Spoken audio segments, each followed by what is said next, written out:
Bonsoir et bienvenue en ce jeudi 11 février 2021.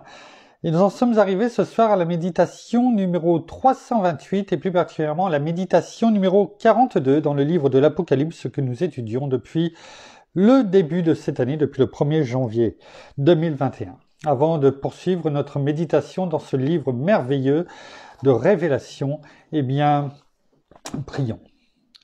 Père, dans le nom de Jésus, bien-aimé Saint-Esprit, nous venons encore ce soir tout simplement nous dans tes bras. Nous blottir dans tes bras d'amour, mais de justice également. Nous savons que tout ce que tu nous diras ce soir ne sont que des choses qui sont pour notre bien. Tout ce que tu nous révéleras, que cela se soit déroulé pour nos frères et sœurs il y a peut-être même bien longtemps, c'est toujours d'actualité pour nous aujourd'hui.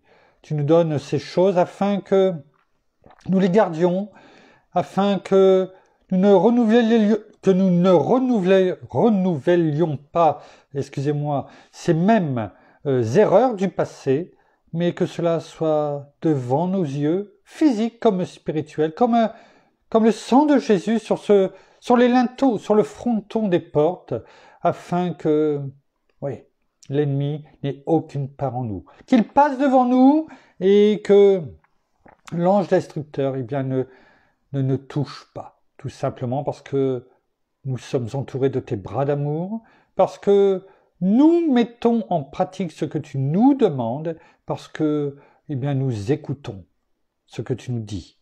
Alors que cela soit encore le cas ce soir et chaque jour de notre vie, c'est ma prière en tout cas pour chacun d'entre nous.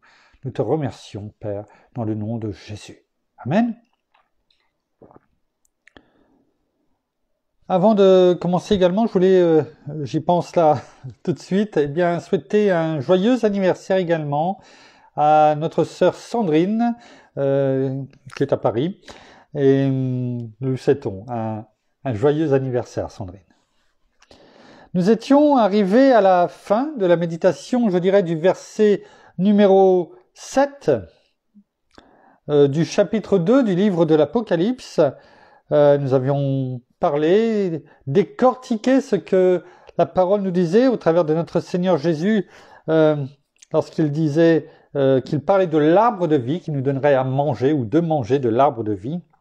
Nous avions tout fini cela. C'était le dernier verset sur l'église d'Éphèse. Alors en conclusion, je dirais un tout petit résumé, et je vais essayer de m'y tenir, de tout ce que nous avons pu voir sur l'église d'Éphèse. Déjà, à quel moment de l'histoire, on en avait parlé tout au début, qu'on essaierait de voir à quelle période de l'histoire, même si on a bien compris que cela nous parle également pour chacun d'entre nous encore aujourd'hui, à quel moment de l'histoire correspond vraiment ce message pour l'église d'Éphèse? Il correspond à la période de l'église apostolique, c'est-à-dire des apôtres, des premiers apôtres, et on va dire jusque la disparition de l'apôtre Jean, que l'on situe aux alentours de l'an 100. Donc on va dire que la première période de l'histoire de l'Église, se situe à peu près après l'avènement de notre Seigneur, quelque temps après, lorsque la première Église s'est mise en place, s'est mise en route, et surtout, non pas les premiers temps, parce que les premiers temps c'était l'euphorie, on va dire. Le Seigneur Dieu donnait un partage entre tous les membres de l'Église qui s'étaient mis un petit peu en dehors de Jérusalem, et chaque jour, cette vie, je dirais, d'église qu'ils avaient, cette vie de communauté, chaque jour, le Seigneur, rajoutait d'autres membres. C'est ce qui est dit dans la parole, Allez voir dans le livre des Actes. Et c'était formidable. Mais, on a pu voir que, après, ça s'est un petit peu gâté. On le voit notamment lorsque, et ça parle bien, je dirais, et ça correspond bien à cette période de l'histoire, bien entendu, lorsque l'apôtre Paul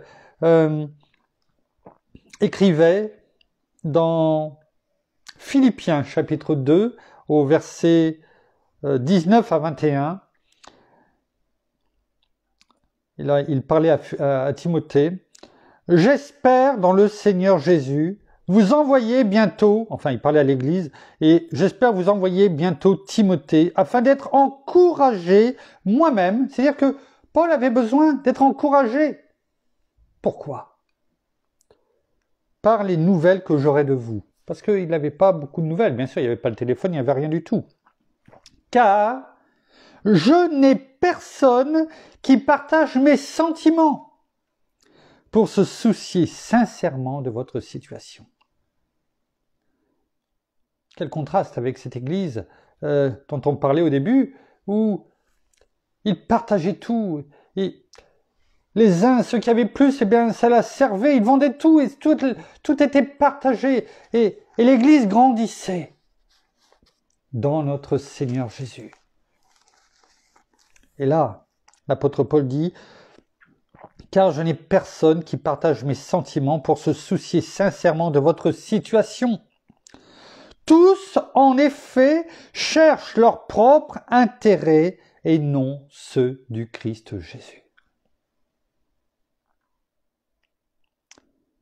Quand on dit cela, c'est triste.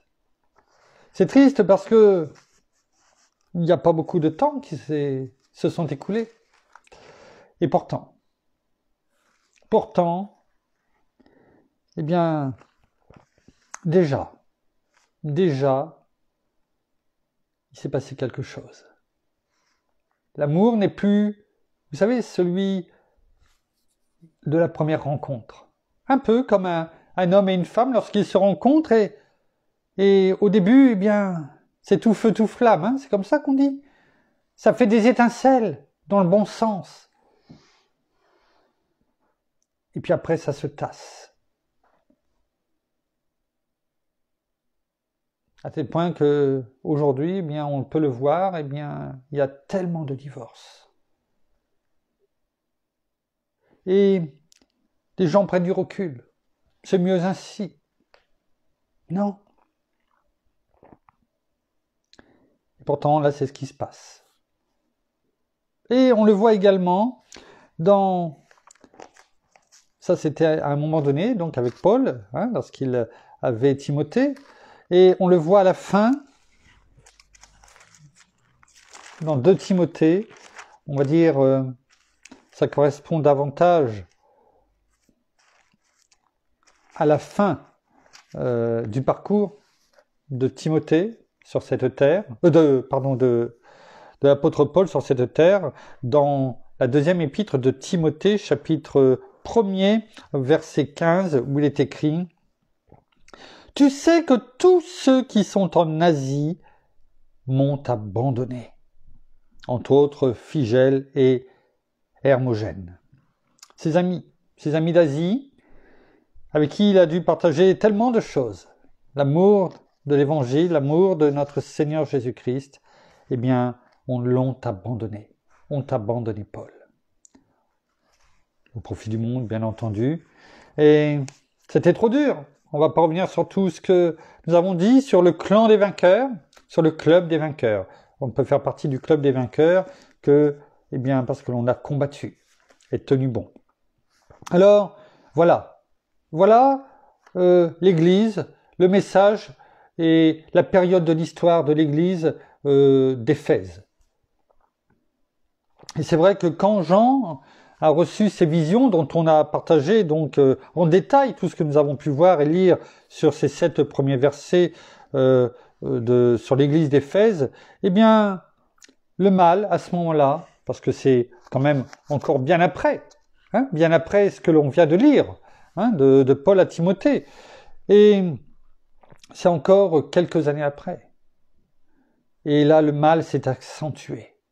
Et on comprend mieux pourquoi le Seigneur, eh bien, dut donner à l'Église un sérieux avertissement. On le comprend mieux, on l'a vu en détail.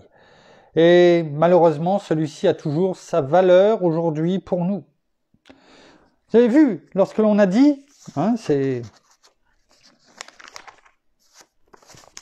dans 2 Philippiens, hein, lorsque l'apôtre Paul dit, eh bien, tous en effet cherchent leur propre intérêt et non ceux du Christ Jésus. Et quand je lisais ce verset, eh bien, je me suis dit, mais combien c'est d'actualité encore de nos jours? Combien, déjà, disent « Bienvenue à mon église ». Venez à mon église et font même de la publicité pour leur église. Combien cherchent leur propre intérêt? Combien veulent se mettre en avant plutôt que de mettre en avant l'église de Christ? Toujours plus grand, toujours plus haut, toujours plus fort, disait un magazine, si je ne me trompe pas, c'était l'Équipe. Eh bien, certains ont fait ce message pour leur Église aujourd'hui, sans se soucier, eh bien que c'était le même message, finalement, que notre Seigneur déjà donné à l'Église d'Éphèse. La racine du mal, qui a amené la ruine de l'Église au sens large, et notamment d'Éphèse, mais au sens large, dans cette première période de l'histoire, c'est quoi? On l'a vu. Et l'abandon du premier amour. Tout est là. Tout est là. Et la conséquence, bien, rappelons-nous.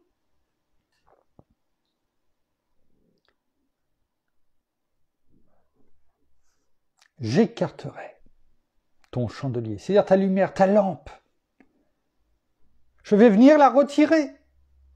Pourquoi? Parce que tu as oublié ton premier amour. Tu ne fais attention qu'à toi maintenant, comme on vient de l'expliquer.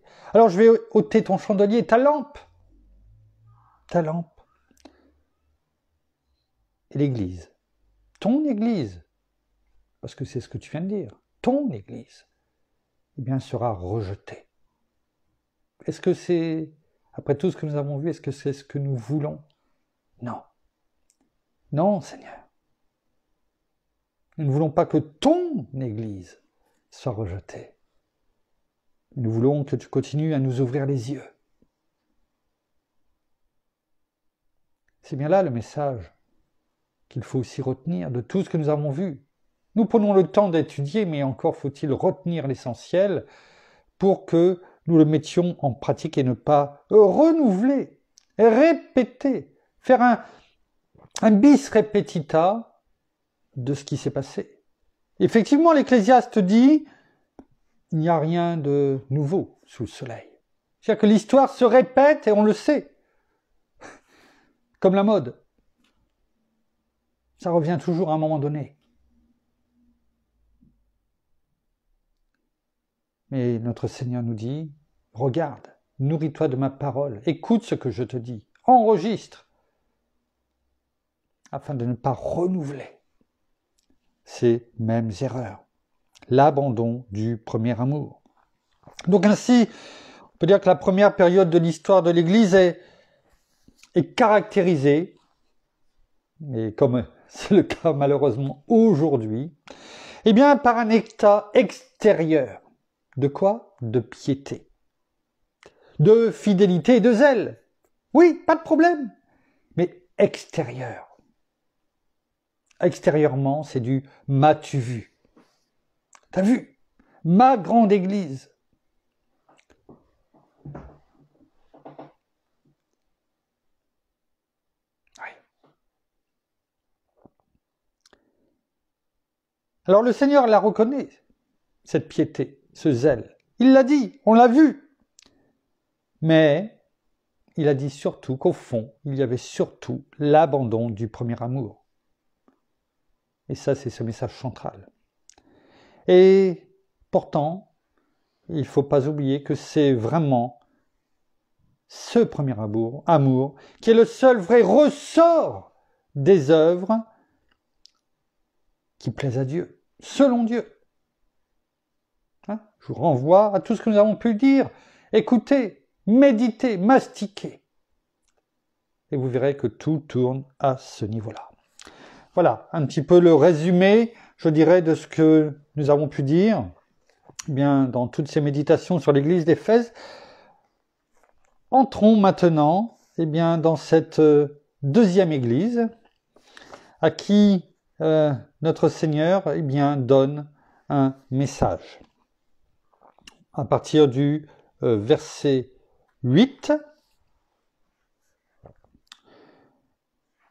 écrit, c'est beaucoup plus, pas tellement beaucoup plus court, mais il y a 8, 1, 2, 3, 4 versets pour l'église de Smyrne.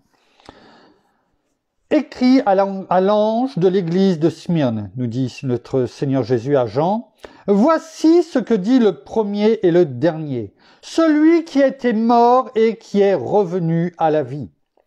Je connais ta tribulation et ta pauvreté, et pourtant, tu es riche. Et les calomnies de ceux qui se disent juifs et ne le sont pas, mais qui sont une synagogue de Satan. Ne crains pas ce que tu vas souffrir. Voici que le diable va jeter quelques-uns d'entre vous en prison, afin que vous soyez éprouvés, et vous aurez une tribulation de 10 jours. Sois fidèle jusqu'à la mort, et je te donnerai la couronne de vie. Que celui qui a des oreilles écoute ce que l'Esprit dit aux églises, le vainqueur ne sera point touché par la seconde mort. Alors, on va commencer ce soir, eh bien, ce message de notre Seigneur pour chacun d'entre nous, mais qu'il a donné bien sûr à Jean. Et tout d'abord, eh bien, écrit.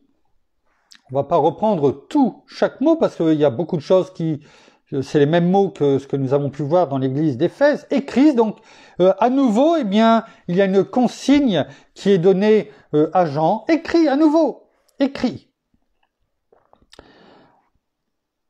À qui? À l'ange de l'église. Hein? Rappelons-nous, on fait juste des petits rappels, à l'ange de l'église, c'est-à-dire au messager. C'est du grec angelos, mais qui veut dire messager. Hein? Celui, comment dirais-je, qui est le pasteur de l'église de Smyrne, hein, qui donne la parole, qui enseigne, qui est ce messager, qui partage la parole de Smyrne.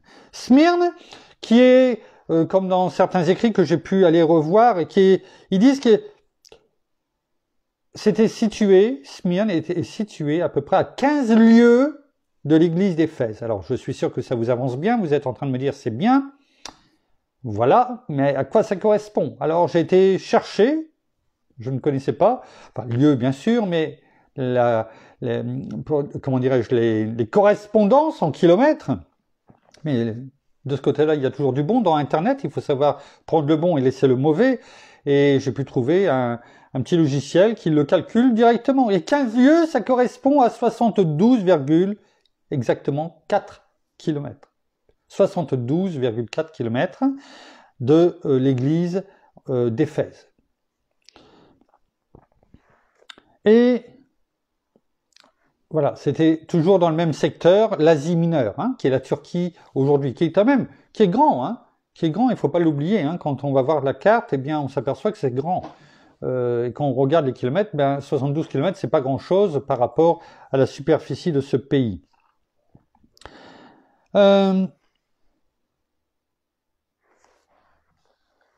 Continuons. Voici ce que dit le premier et le dernier. Voici. C'est-à-dire, voici ce que je dis, moi, le Seigneur Jésus. Voici ce que je viens t'annoncer. Qui? On le revoit à nouveau, le Seigneur insiste sur le fait de qui il est. Le premier, protos, hein, vous voyez, comme on l'avait vu eh bien, il y a quelque temps, et le dernier. Alors, on ne va pas revenir sur le premier parce qu'on l'a déjà vu, mais regardons ce qui est dit sur « et le dernier ». Voici ce que dit le premier et le dernier. Qu'est-ce que ça peut dire? Là, dans cette situation, dans ce contexte-là, de quoi parle-t-on? Bien sûr, le premier, on parle de Jésus, le Créateur. Il se désigne là, le premier, celui qui était là bien avant la création de la terre. On l'a vu encore lorsque Dieu a dit pour l'arbre de vie, hein, qu'il ne soit pas comme nous. Hein, parce qu'il est devenu comme nous, capable de savoir le bien et le mal. Donc, il ne faut pas qu'il reste comme nous. Dieu, bien sûr, notre Seigneur et notre bien-aimé Saint-Esprit. Alors, là, il y a ce rappel, le premier, celui qui était, qui est et qui vient. Jésus, le premier, protos. Le et le dernier. Alors, le dernier, eh bien, on va repartir un petit peu sur le grec. Eh bien, le dernier, ça vient de l'adjectif grec eschatos. Eschatos qui veut dire le dernier, mais non pas le dernier comme protos le premier, mais le dernier se référant au temps, au pluriel. Le dernier, celui qui arrivera à la fin des temps. C'est ça que ça veut dire là. Eschatos, d'où est tiré, eh bien, notamment quand on parle eh bien, de la parole et du livre de l'Apocalypse, eh bien, le terme eschatologie, dont parle énormément eh bien, quelqu'un que, avec mon épouse, nous apprécions beaucoup, qui et c'est en disant cela que son nom, bien sûr, m'échappe, notre ami canadien, voilà, merci à mon épouse, qui a une mémoire des noms extraordinaire, Mario Massicotte, et que je vous encourage à aller chercher aussi sur YouTube. Mario Massicotte, bon, il y a beaucoup de vidéos à regarder, hein, parce que c'est environ 20 à 22 épisodes par année, et je crois il en est à la 7e, 8e ou 9e saison, donc il y a pas mal de choses, mais il parle, et il a fait tout son ministère justement sur la fin des temps, sur l'eschatologie, eschatos dernier. Ça permet en même temps de bien comprendre les mots, et petit à petit de comprendre ce que l'on peut entendre, et ce que certains ministères, eh bien, font. L'eschatologie, c'est-à-dire eschatos, dernier, et donc du grec, hein, eschatos, dernier, et logos, c'est-à-dire la parole. Hein, donc eschatos, logos, eschatologie, hein, donc la parole, l'enseignement de la parole de la fin des temps.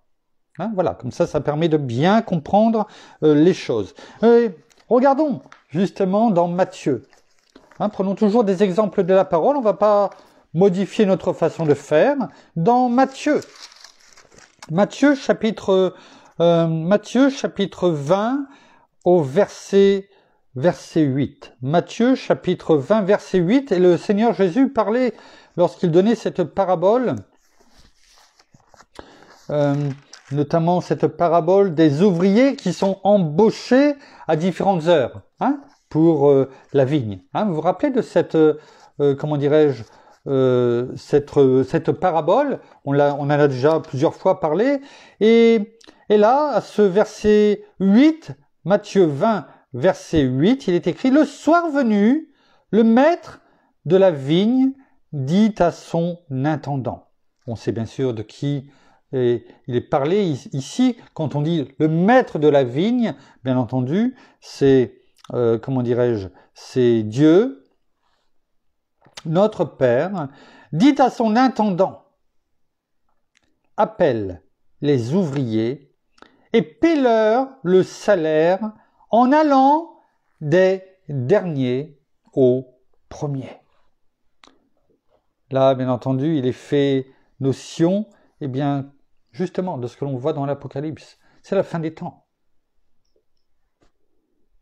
C'est la rétribution, c'est le salaire. Tout le monde avait le même salaire, tout le monde pouvait être sauvé. Il y a eu cet appel, est-ce que tu veux travailler pour moi? Voilà ton salaire, il est le même, que tu travailles depuis longtemps ou juste au dernier moment. Le salut est le même, il a le même prix, la vie éternelle. Et là, il est temps de payer le salaire.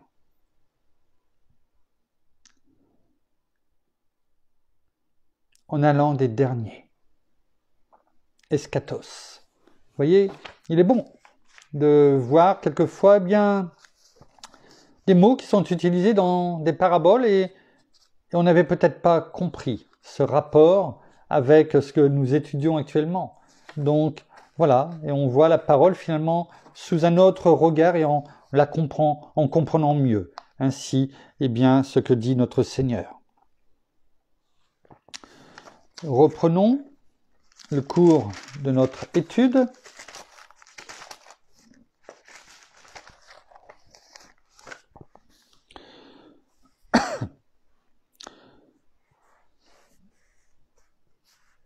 Voici ce que dit le premier et le dernier. Celui qui était mort et qui est revenu à la vie. Celui qui était mort. Bien sûr, on parle de Jésus qui, bien sûr, est mort sur la croix pour payer la dette du péché, de l'humanité tout entière. Cela ne veut pas dire que tout le monde est sauvé, hein, mais il a payé le prix du péché de l'humanité. Mais ce qui est intéressant, c'est ce que j'ai remarqué tout à l'heure lorsque j'étais en train de lire, celui qui était mort. Quand on parle de quelqu'un qui est mort, est-ce que l'on utilise l'imparfait? Qui était mort? Je ne sais pas, c'est une question que je pose. Voilà, mon épouse dit, on dit non, il est mort, il est mort. Cette personne est morte à telle date, il y a tant d'années. Enfin, en ce qui me concerne, peut-être que c'est peut-être différent, et à ce moment-là, faites-le moi savoir. Mais quand je lisais, je me dis, tiens, c'est surprenant. Qui était mort, mais on ne parle pas comme ça quand on parle d'un mort. Vous voyez? Il est bon de prendre le temps. Qui était mort? Là, notre Seigneur parle de lui, hein? Celui qui était le premier et le dernier. Celui qui était mort. Donc ça sous-entend quoi? Qu'il ne l'est plus. Parce que s'il était, non? Celui qui était mort. Donc ça veut dire, dans le passé, c'est quelque part, en disant cela, il fait un retour dans le passé, et non pas un retour vers le futur. Ça, c'est un clin d'œil pour ceux qui, il y a quelques années, ont pu peut-être regarder Retour vers le futur 1, 2 et 3.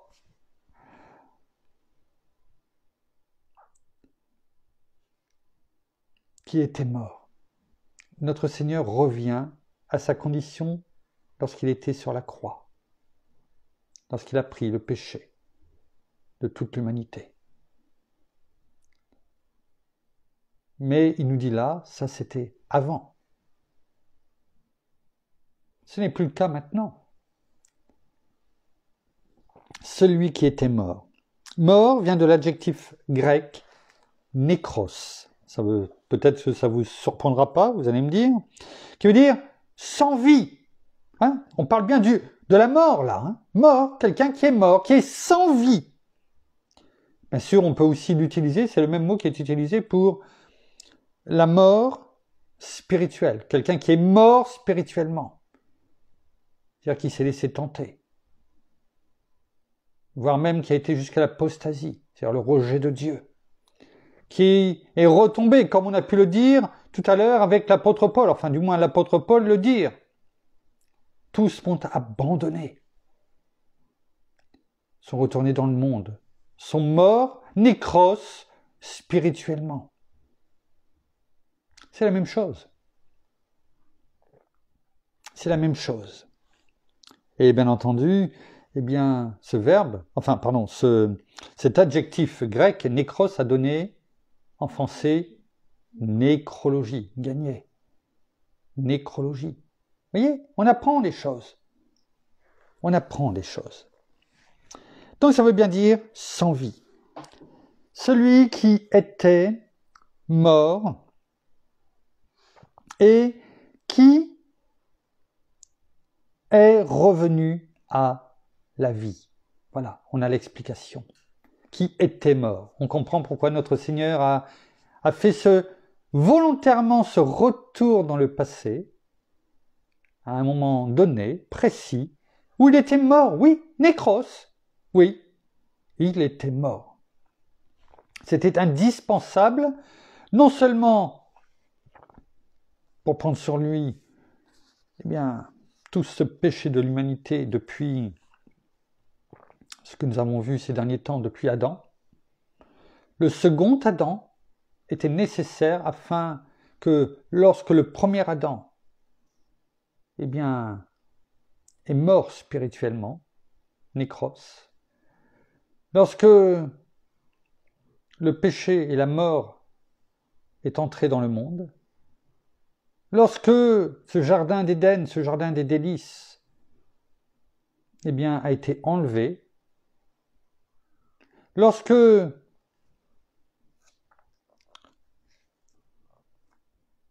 cette connexion avec notre Père a été rompue, avec Dieu, eh bien, le second Adam est venu.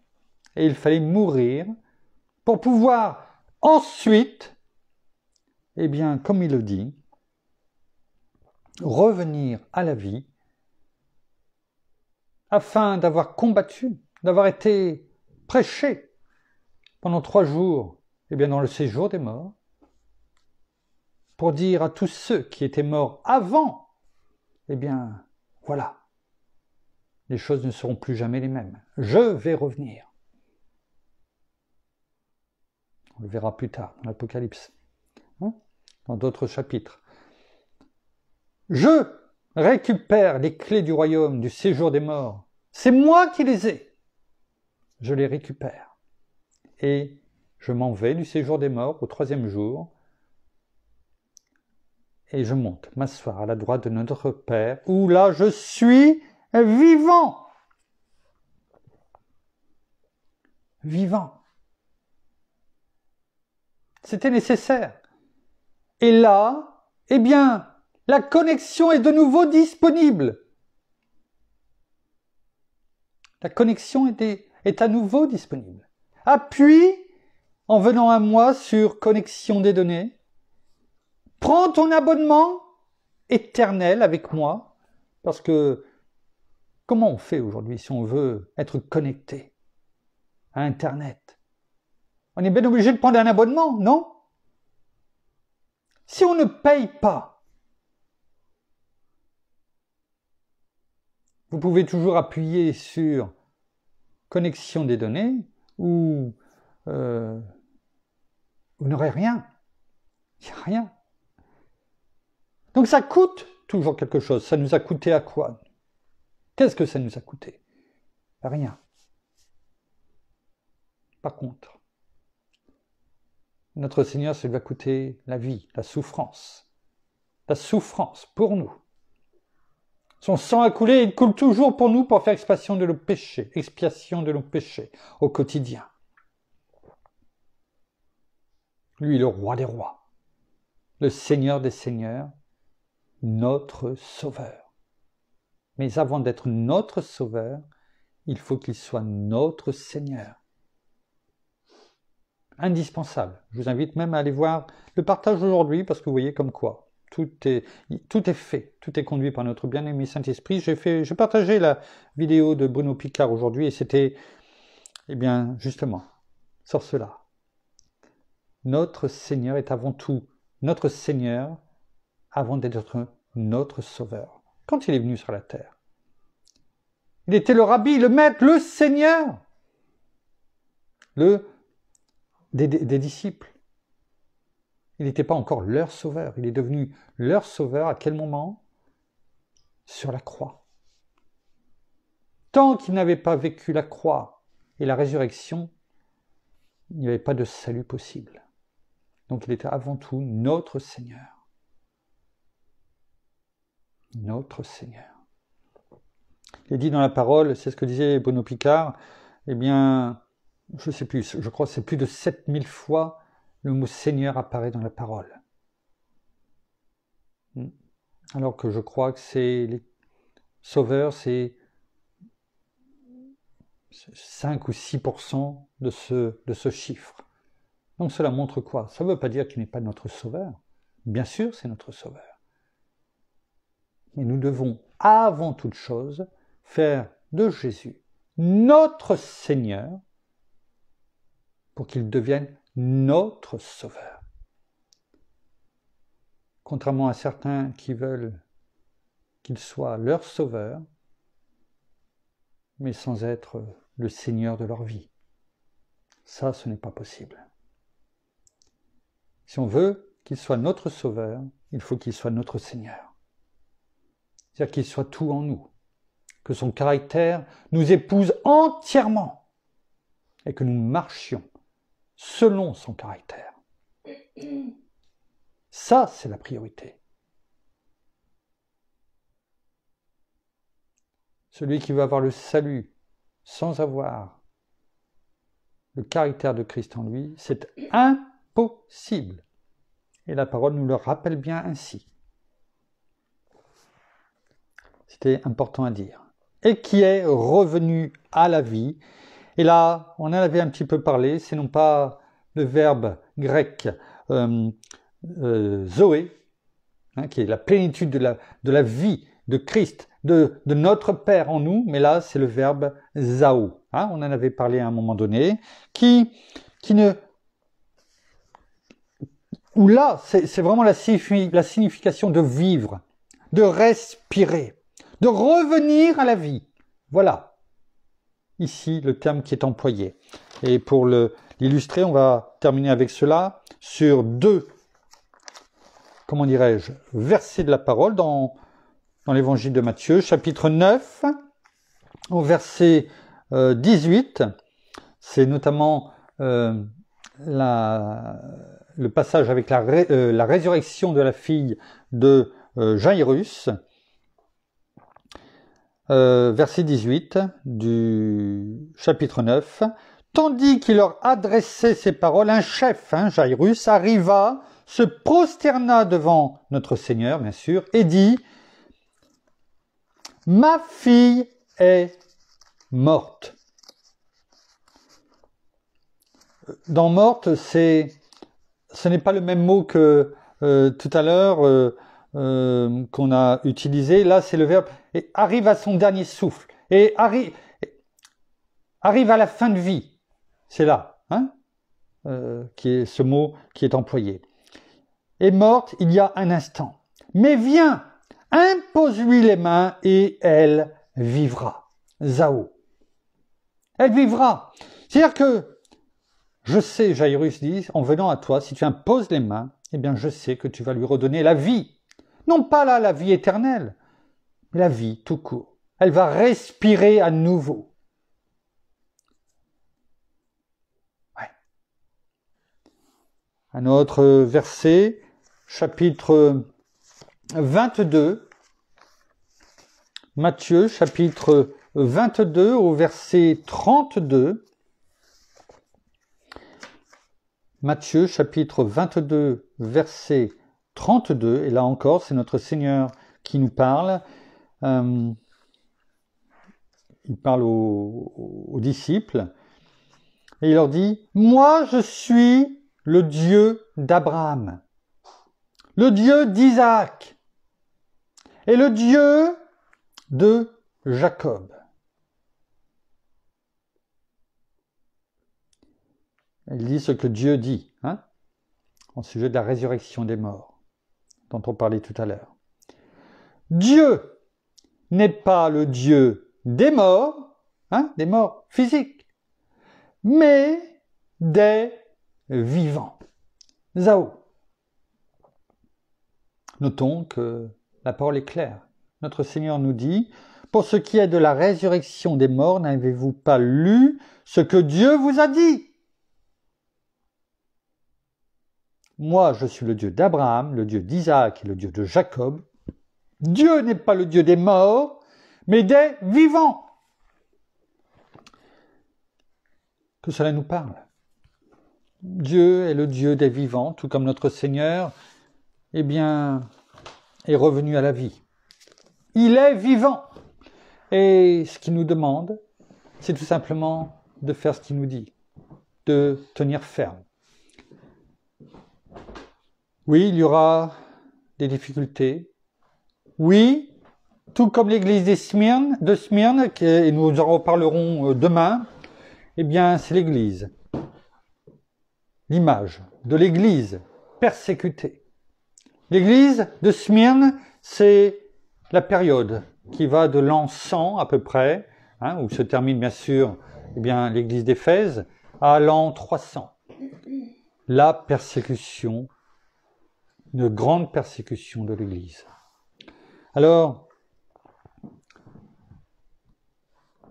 Dieu n'est pas là pour être le Dieu des morts, mais le Dieu des vivants. Physique, bien sûr, mais aussi, on le sait, spirituellement. Parce qu'on peut être vivant, physiquement, mais déjà mort, parce que nous sommes morts spirituellement. Alors, ce soir, eh bien, demandons à notre Seigneur, à notre Père, à notre bien-aimé Saint-Esprit de nous garder parmi les vivants, aussi bien physiquement, mais aussi et surtout spirituellement parlant, c'est-à-dire avec lui, dans sa maison, afin que nous soyons toujours son temple et que son esprit qui habite en nous soit toujours vivant et que le caractère de Christ en nous, le fruit de l'esprit, que tout être, tout enfant de Dieu, eh bien, a reçu lorsqu'il a fait de notre Seigneur Jésus son Seigneur et son Sauveur, eh bien, vive en nous éternellement. Merci, Père. Merci, Seigneur. Merci, bien-aimé Saint-Esprit. Nous terminons par la prière. Alors, merci, Seigneur, et bien encore pour ta parole. Merci encore pour tout ce que tu fais pour chacun d'entre nous. Merci parce que chaque soir, eh bien, par notre bien-aimé Saint-Esprit, tu nous enseignes, tu ouvres nos yeux, tu enlèves tout voile que nous pouvons avoir devant nos yeux, mais aussi dans toutes nos pensées, dans tout ce que nous avons entendu pendant de nombreuses années, avant de venir à toi, avant de t'accepter, comme nous l'avons entendu, comme le Seigneur et le Sauveur de notre vie. Oui, nous voulons vraiment encore proclamer et déclarer vraiment ta royauté encore à toi, Seigneur Jésus, et que vraiment tu viennes régner dans nos vies, toi, notre roi, bien sûr notre Sauveur, mais tout d'abord notre roi, que tu aies cette place qui est en premier lieu dans nos vies, que nous puissions vraiment nous remettre complètement à toi et vraiment te donner notre cœur chaque jour. Oui, nous te l'avons donné, mais que chaque jour nous venions à toi avec notre cœur, avec nos pensées, avec nos bouches, afin de te célébrer et de proclamer ta grandeur dans nos vies à chacun. Alors merci encore pour tes bénédictions, merci encore parce que tu es là à côté de nous, tu es vivant, tu es à la droite de notre Père, et toi qui étais mort pour nous, pour le pardon de nos péchés, eh bien tu es revenu à la vie et tu es vivant auprès de notre Père à sa droite. Alors oui, nous voulons encore déclarer ton royaume ici sur terre, parce que tu es vivant parmi nous et en nous. Tu vis chaque jour en nous, dans tout ce que nous faisons. Alors brillons, soyons cette lumière qui ne doit jamais être éteinte, afin que nous puissions aussi, eh bien non pas nous, mais toi, à travers nous, toucher encore toutes ces personnes qui ne te connaissent pas et qui ont besoin de te reconnaître dans leur vie comme leur Seigneur et leur Sauveur, afin qu'elles soient libérées de toutes leurs chaînes, afin d'être libérées de tout esclavage et d'être ramenées à la liberté et à la vie éternelle. Alors soyez tous abondamment bénis, frères et sœurs, dans le nom de notre Seigneur Jésus-Christ. Amen. Amen. Merci. Merci.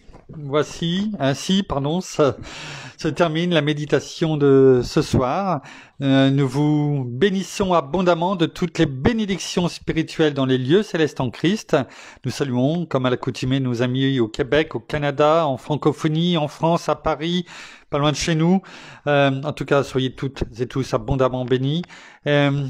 Nous vous souhaitons une très agréable fin de journée, de soirée, un bon appétit, une très bonne nuit à toutes et à tous, afin de récupérer les forces que notre Seigneur, notre Père, et notre bien-aimé Saint-Esprit nous donne, mais aussi les songes, les révélations qu'il veut nous donner, après tout ce que nous pouvons méditer aussi, et ce que nous faisons dans la journée. Et nous vous donnons rendez-vous, en tout cas, demain, nous serons là, au même endroit, grande chance à la même heure. En tout cas, portez-vous bien. À demain. Au revoir.